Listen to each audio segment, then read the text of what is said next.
these are in fact semen stains that belong to R. Kelly.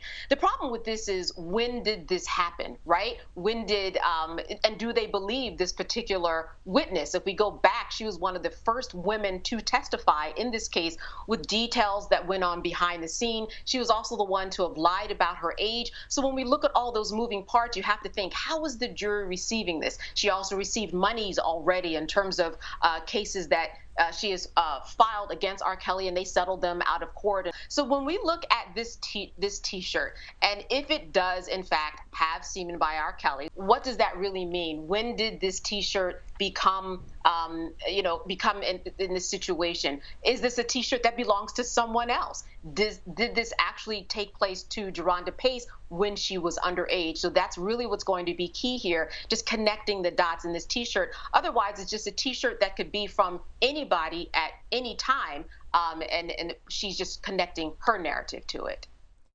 The DNA expert has no clue where the blue shirt came from, no clue how it got to him, no clue if somebody just took it out of R. Kelly's hamper, no clue if it was this victim's or if it was some other victim's, I shouldn't say victim, some other girlfriend's shirt that was having intercourse with R. Kelly, right? The fact that his DNA is on the shirt, to me, doesn't prove anything. So this to me is, he spit in my face, he ejaculated on my face, it was demeaning, I had to wipe it off with this blue shirt. Fine, she can testify to that. But now they're going to bring just some blue shirt and say, this is his DNA. To me, that's just bolstering her testimony. It's not adding anything to it. Plus, the defense just focused on how the shirt get here, where the shirt come from. You don't know. That was all correct, and that's what the defense focused on.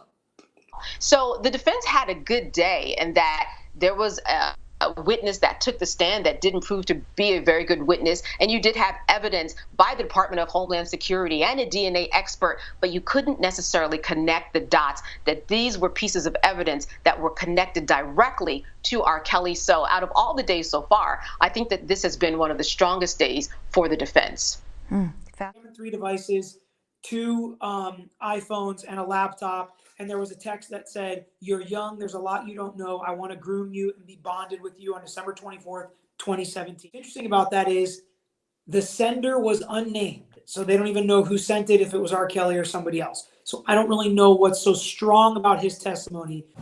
The main question that this jury has to figure out is who was targeting who here?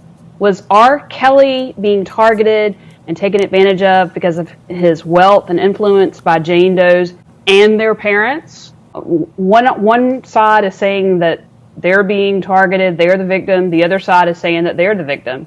And the only person that really matters, this whole entire nation and beyond is divided on this, but the only people that it really matters to are these 12. It only takes one to hang this jury. Theoretically, can't both be true to some extent, that there were people coming and wanting to be part of this world with fake IDs saying, hey, I'm 18, and let me in.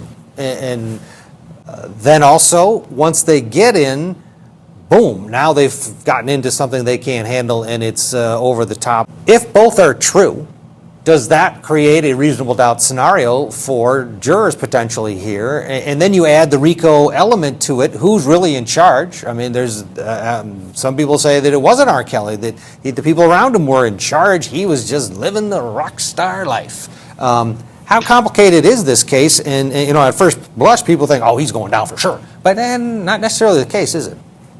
I think you're exactly right, Ted. It is a very complicated case because, of course, the prosecution wants the narrative to be that R. Kelly not only had ultimate control for the RICO Act violations, but also was seeking out victims himself, that he was grooming and keeping and victimizing these young women.